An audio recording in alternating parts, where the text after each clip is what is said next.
మీరు ఉండండి విహారీ గారు, షూలేస్ నేను కడతాను.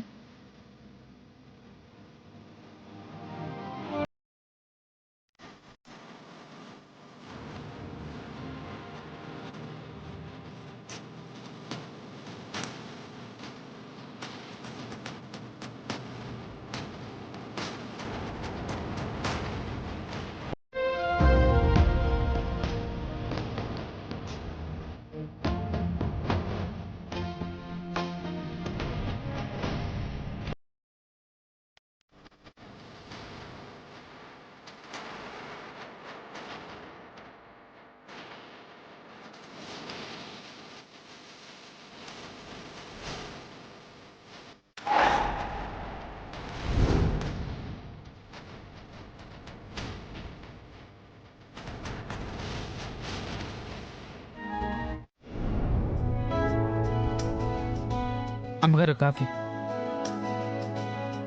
వసుధా, వసుధా, ఏమైంది వదినా? నా నగలు కనిపించటం లేదు.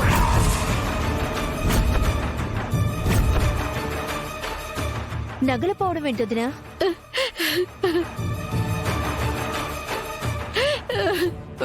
అయ్యో అమ్మా, అమ్మా, ఏమైందమ్మా? విహారీ, మీ నాన్న ప్రేమగా కొనిచ్చిన నగలు కనిపించటం లేదురా.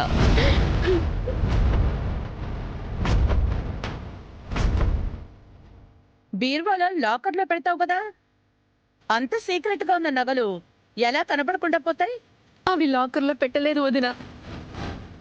నిన్న మంగళగౌరి వ్రతానికి పెట్టుకుందామని తీసి బయట పెట్టాను.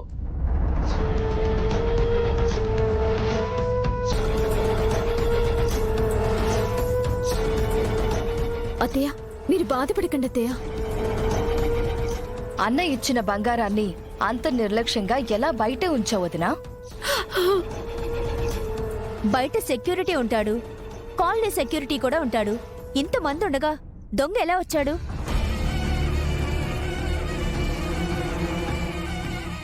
పండు, నిన్న రాత్రి నీకెవరైనా అనుమానాస్పదంగా కనిపించారా? రాత్రి అవులు నాకు అలా కనబడలేదు బాబు. సెక్యూరిటీ వాళ్ళు ఏం చేస్తున్నారు? అమ్మా, మీరేం బాధపడకండి అమ్మా.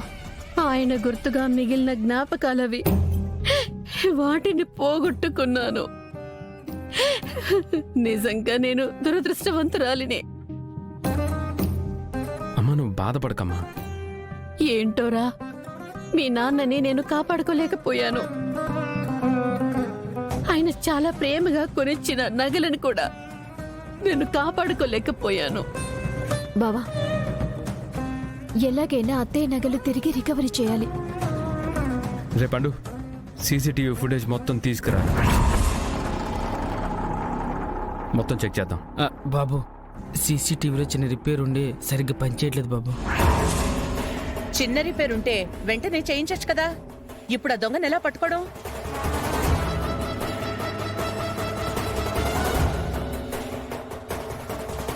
విహారీ గారు, పోలీస్ కంప్లైంట్ ఇవ్వండి.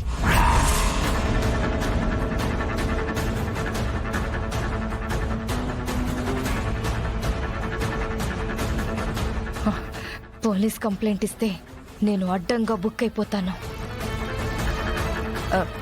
పోలీస్ కంప్లైంట్ ఏమొద్దు. నీలానే మన ఇంట్లో వాళ్ళు కూడా మన శోభని డిస్టర్బ్ అయింది, మళ్ళీ ముహూర్తం పెడదామని ఎవ్వరికీ అధ్యాస లేదు. పాపం మా నాన్న బిజినెస్ పని మీద ఊరెళ్ళినా మన కోసం ఆలోచించి హనీమూన్ కి యూరోప్ వెళ్ళటానికి టికెట్లు పంపించారు. కానీ నువ్వు మాత్రం దేనికి, ఎందుకు అని మాట్లాడుతున్నావు. నువ్వేదైనా విషయం మాట్లాడే ముందు అవతల వాడి మూడేంటో కూడా తెలుసుకొని మాట్లాడు.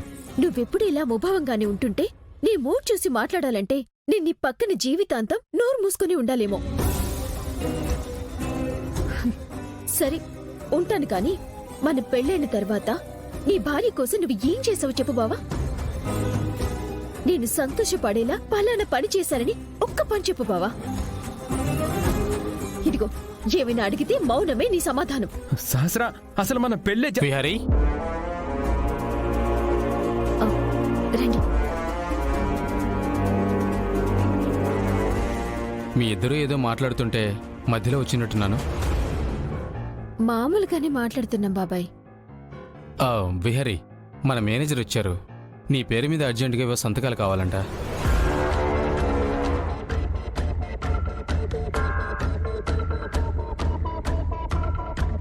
చూడమ్మా, తేలికగా ఉందని దారాన్ని బలంగా లాక్కూడదు.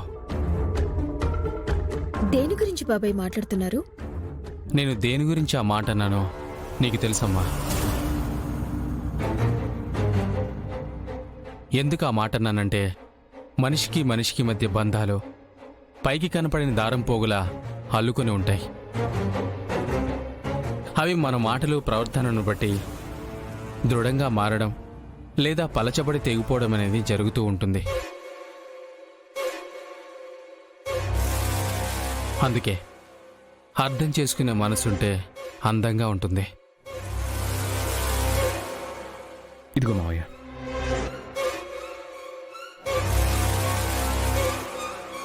దారం లేనిదే హారానికి విలువ ఉండదు. అందుకే జాగ్రత్తగా ఉంటే మీకే మంచిది.